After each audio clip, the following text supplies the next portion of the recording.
సామాన్య ప్రజల కానుంచి కర్నూలు జిల్లా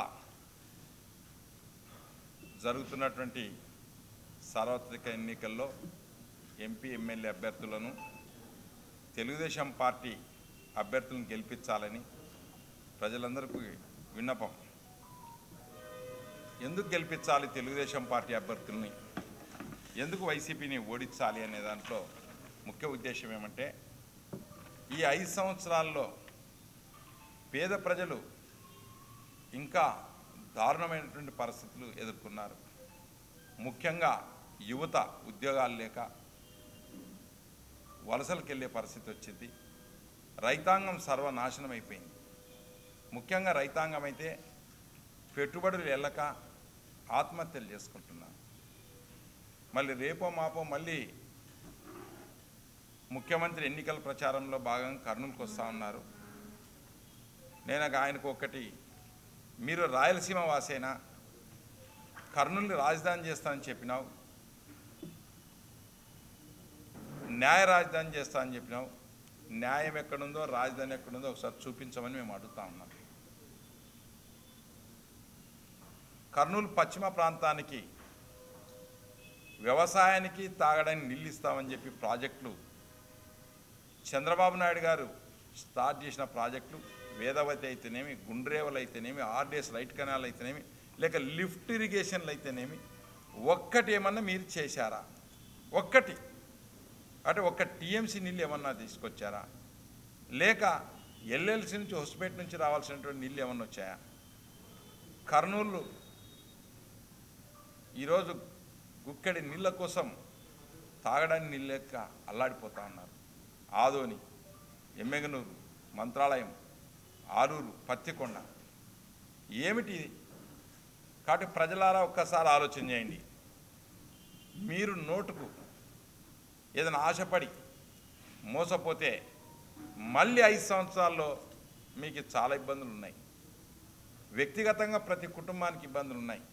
ఏమప్పా అంటే, భూరక్షణ చట్టం పేరుతో ఈరోజు మొత్తం భూములన్నీ కూడా రిజిస్ట్రేషన్లు అవుతున్నాయి, కానీ అవి జిరాక్స్ పేపర్లే వస్తున్నాయి. ఒరిజినల్ పేపర్లు ఎక్కడ పోతున్నాయి? అంటే ప్రభుత్వం ఎవరికైనా తనఖా పెడుతుందా? ఎవరైనా భూమి కొనుక్కుంటే బ్రిటిష్ కాలం నుంచి కూడా ఆ రిజిస్టర్ పత్రాలు తీసుకొని మనం ఇనపెట్లో పెట్టుకొని దాబెట్టుకుంటాం, బీరోలు పెట్టుకొని దాబెట్టుకుంటాం. డబ్బు అవసరం అనుకుంటే బ్యాంకులు పోయి దాన్ని ఒత్తబెట్టి డబ్బులు తెచ్చుకొని పిల్ల పెళ్ళిళ్ళు లేక ఇల్లు కట్టుకునే కార్యక్రమాలు చేసుకుంటాం. ఈరోజు ఆ జిరాక్స్ పేపర్కి ఎవరు లోన్లు ఇయ్యడు. అంటే వ్యవస్థ ఎక్కడ పోతుందో ఎట్లా పోతుందో కూడా తెలియని పరిస్థితి. అలాగే ఎన్నికలకు వస్తే వాళ్ళు ప్రజలు మాకు ఓట్లు వేయరని తెలిసిపోయి డబ్బు పైన దౌర్జన్యం పైన ఆధారపడినారు. నిన్న చూసాం పోస్టల్ బ్యాలెట్ అంటే చదువుకున్నటువంటి వాళ్ళకి ఈ పోస్టల్ బ్యాలెట్ చెప్పారు. ఒక ఈవీఎం పెట్టచ్చాడా? ఈవీఎం పెట్టకుండా ఆ పోస్టల్ బ్యాలెట్లో ఎన్నో సంతకాలు పెట్టి ఈ సంతకాలు ఎక్కడెక్కడ చేయాలి కూడా వాళ్ళకి గైడ్ చేయకుండా 2 బ్యాలెట్ పేపర్ కవర్లు ఇచ్చారు. దానికి గమ్ము కరిపిద్దామంటే దానికి గమ్ము అతుక్కోవట్లేదు. అంటే ఏమి, వాళ్ళు చేసిన తర్వాత వాళ్ళు వేసిపోయిన తర్వాత మళ్ళీ ఇంకో టిక్ వేసినంటే అది ఇన్వాలిడ్. అంటే ఉద్యోగస్తులు మాకు ఓట్లు వేయరు అని తెలుసుకున్నటువంటి జగన్ ప్రభుత్వం వాళ్ళకు అనుకూలమైనటువంటి ఉద్యోగస్తులను అక్కడ పీఓలుగా పెట్టేసి మనం వేసి ఓటు వేసి వచ్చిన తర్వాత ఇట్లా ఓట్లు మడిపి చేసేస్తే కూడా అవి గమ్ముతో ఓపెన్ అవుతున్నాయి. గమ్ము లేదు. చాలా దారుణమైనటువంటి వ్యవస్థలో ఉన్నారు. మాల్ ప్రాక్టీస్ చేయడానికి ప్లాన్ చేసుకుంటున్నారు.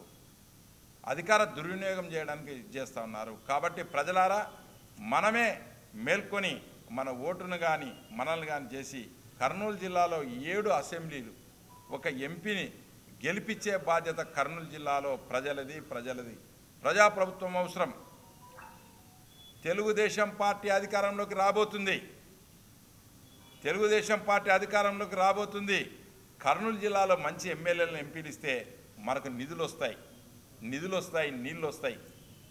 మరి మన కరువు సీమని మనం బాగు చేసుకోవచ్చు. కాబట్టి ఎట్టి పరిస్థితుల్లో కానీ మనం ప్రజలు వచ్చిన అవకాశాన్ని మిస్ చేసుకోవద్దండి మీ అందరికి కూడా, ప్రజలందరూ కూడా మీ ద్వారా తెలియజేస్తున్నాం. కలెక్టర్ గారికి చెప్తున్నాం, ఎస్పీ గారికి చెప్తున్నాం. కొంతమంది పోలీసు అధికారులు ముఖ్యంగా వెనకబడినటువంటి వాళ్ళు ఈరోజు అక్కడ ఉన్నటువంటి వాళ్ళు బెదిరింపులకు గురి చేస్తూ ఉన్నారు.